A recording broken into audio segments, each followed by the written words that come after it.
Hello, chat. We're doing another episode of Misplaced Opinion, and on this episode, I'm going to talk about the hot topic that seems to be on everybody's mind, which is bans in Standard. Now, this comes after the most recent Standard Pro Tour, Final Fantasy, where Is It Prowess was 40% of the meta. I normally don't like talking about bans, but a lot of people have been asking me my opinion about the bans, when we should have them. Should they happen now, before the PT, after the PT, right before the next set, etc. And so here I am to make this video to talk about it a bit. The first thing I want to do when talking about the bans here is sort of an assessment of the standard meta. People always talk about bans for the most played deck, or the deck with the highest win rate. And so I like to look at the format as a whole and sort of like break down, do we actually need bans, and when is it appropriate for a card to be banned? So if we're looking at the data from the last weekend's Pro Tour, it was the most played deck, but it had not the lowest, but a pretty low win rate. It was sub 50%. That's not very good for a deck that people are demanding cards to be banned from. Another important point is it also had a bad matchup against the next two most played decks, which was Azorius Omni and Mono Red Aggro. There were some builds that had good matchups against Mono Red, but that just goes to show that there's a lot of skill and deck building decisions that go into these matchups, rather than just these cards are the most broken thing and they need to be banned. Mono Red did have the highest win rate of the event, but it only was the third most played deck in the event. This sort of could be because a lot of people weren't necessarily prepared for Mono Red. A few weeks ago, I think people were really over adjusting for Mono Red, and maybe for this event they weren't. And sort of the proof for that is not all the Izzet decks in the format had 4 Draycatcher, which is very important in that matchup. And the decks that did have 4 Draycatcher had a very high win rate against the Mono Red matchup compared to the ones that didn't. This just, again, goes back to the deck building point, and how the format is actually a little cyclical. If Mono Red is the best deck, the other decks in the format can adjust. And if Izzet is the best deck, then the other decks in the format can adjust, like what happened last weekend with Izzet being the most played deck and it having a fairly low win rate. Once I've sort of identified like what the meta is, sort of like what is a healthy meta. So to me, a healthy meta has 3 main factors. One is that it has a few options for top decks. These decks normally are ones that you can play and you can expect them to do well.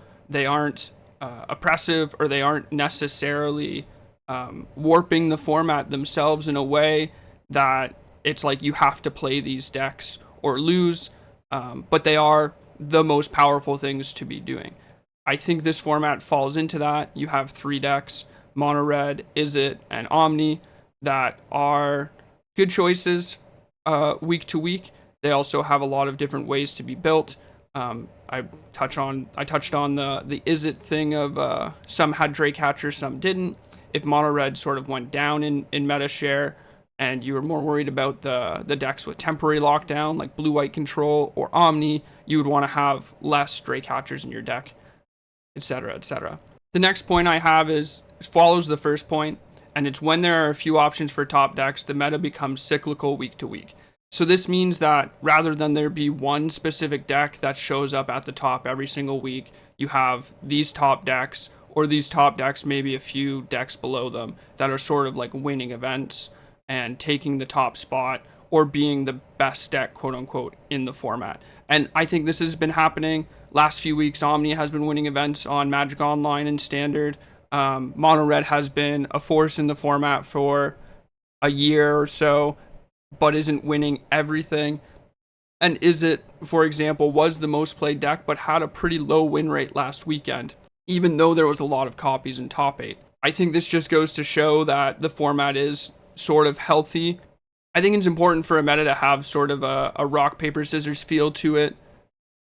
And I think it puts a lot more emphasis on how people are building decks week to week. The people who are building their deck better week to week are going to be rewarded more often. The more they pay attention to the metagame, what part of the cycle they're in, that they're the ones that are going to be getting rewarded over and over again.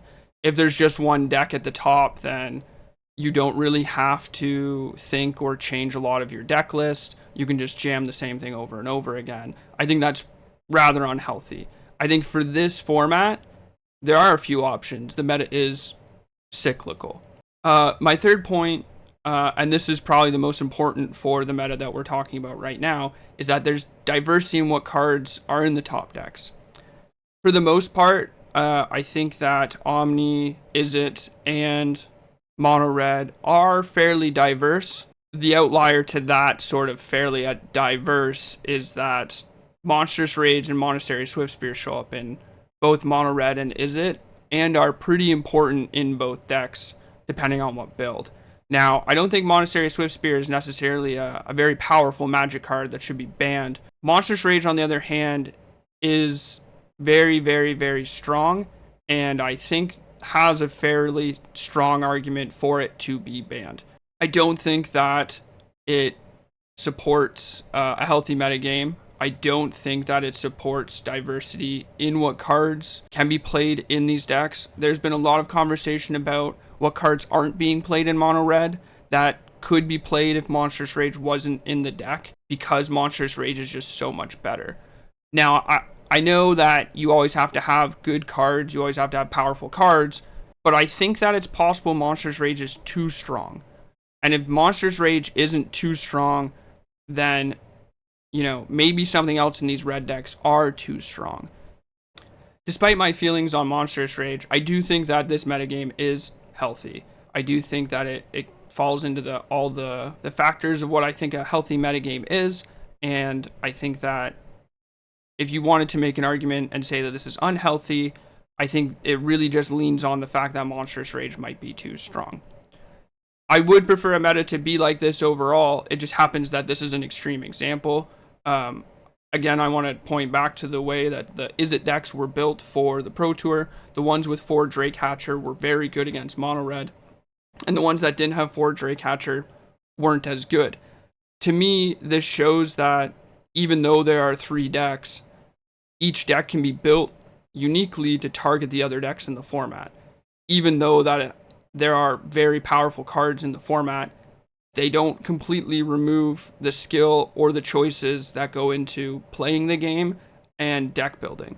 And that's important, I think, when it comes to having sort of a healthy meta. I think that you tend to want to have a known meta game or a few top decks. That way they can be targeted. That way you can focus on specific matchups. That way your choices are known and you have more info to make the correct choices. So the third thing I want to touch on in this video is when to ban a card. And the 3 main reasons I think you should ban a card are: there's a large gap in power level in 1 or 2 decks in the format, and it sort of is warping the format. 1 or 2 decks or a few cards are taking over a large percentage of the meta share, and the format is stagnant or stale. And then the play patterns of the format are unfun, even if they are balanced. So this recently happened with Nadu and the One Ring in Modern. Nadu was a lot more powerful than just about everything else in the format, other than maybe the One Ring, and it did leave a large power gap between it and everything else, and definitely warped the format. Once Nadu was banned, the One Ring sort of filled its place, and even though the One Ring was in more than just one deck, where Nadu was only in 1 or 2 decks, two unique versions of Nadu, it was warping the format. If you weren't playing the One Ring, you were going to probably lose. It was way too strong, and it was making everything pretty stagnant or stale, even though there was probably like 5 or 6 archetypes that were playing the One Ring. It didn't matter that they were all maybe balanced against each other. It warped the format around the One Ring and made it pretty boring and unfun. And so it hit all of the points here, I think, of when to ban a card. Talking about the standard meta, I don't think there's a large gap in power level in 1 or 2 decks, or a few cards in the format. I think that there's a lot of cards in this format that are as powerful as, say, Monstrous Rage. The unfortunate thing is that a lot of those cards that I think are as powerful as Monstrous Rage also fit into the red decks or the is it decks, which causes sort of a gap between the top decks and sort of the tier 2 decks. So finally, I think we're at the point of where I actually say my opinion of what I think around the idea of banning and should something be banned. And I think, yeah, most likely. I think standard kind of sucks. Back to the last point I made about when to ban something, I think standard is mostly balanced and there's sort of a cyclical meta game. I think there's a lot of powerful cards in the format. I unfortunately think a lot of them fall into the red deck or the blue-red deck, and I think that Monstrous Rage is sort of the easiest thing to ban and probably one of the most powerful cards in the format. And if it's not too powerful for the format, it certainly makes a lot of play patterns very boring and unfun. And I think that that's an important point that a lot of people sort of forget about. Although everything isn't necessarily like out of balance, like it is cyclical. There are a few good decks in the format. There is some nuance between them. You can build your decks differently. I don't think that Monstrous Rage needs to be in the format, and I certainly think that it makes for a lot of unfun gameplay. The last thing I want to touch on is my sort of opinion on people's opinions on bans. I think a lot of people expect standard to be this fresh new thing all the time, or sort of be broken week to week, and I just don't think that's possible. I think standard is inherently going to be boring. The standard format is now on a 5-year rotation, so we're going to see these powerful cards stick around for a lot longer. There's not enough events to move the needle on the meta week to week. Access to information for best decks is too readily available, and you're probably going to have to get used to this being the way the standard meta is. One of the biggest complaints about standard for a long period of time was that you had to reinvest into these cards and change decks every few months. So they changed it so you had a 5-year rotation. You could play your cards for longer. And now people are complaining that we're seeing these powerful cards for too long. Unfortunately, you can't have your cake and eat it too. You're going to have to either reinvest or play new cards every few months or try new things and spend more money, or you're going to be playing Monstrous Rages and Bizas and the Enchantment Overlords and Zur for a long time. The other thing is there's not enough like competitive events to really change the meta week to week. You're going to be playing against the same thing that was good last month because people don't have a reason to put in effort to try to target it. The meta doesn't matter for anything.